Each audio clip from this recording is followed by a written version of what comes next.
রাধে রাধে বন্ধুরা, তোমরা সবাই কেমন আছো? আশা করছি রাধারানীর কৃপায় তোমরা সবাই খুবই ভালো আছো। রাধা অষ্টমীর দিনে চলে গিয়েছিলাম সিকিন্দ্রাবাদের ইসকন মন্দিরে। যেতে যেতে আমাদের একটু বেশিই দেরি হয়ে গিয়েছিল।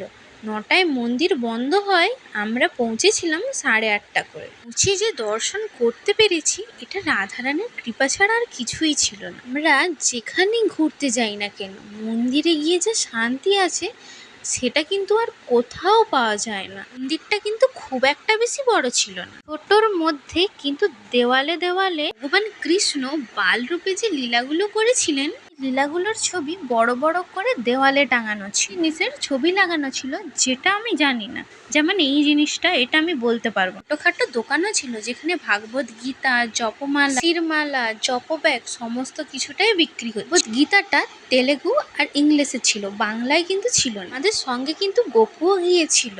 যে এত অহংকার করি, বড় লোক ছোট লোক বিচার করি, ভগবানের কাছে কিন্তু আমরা সবাই সমান। তবে আসি, রাধে রাধে।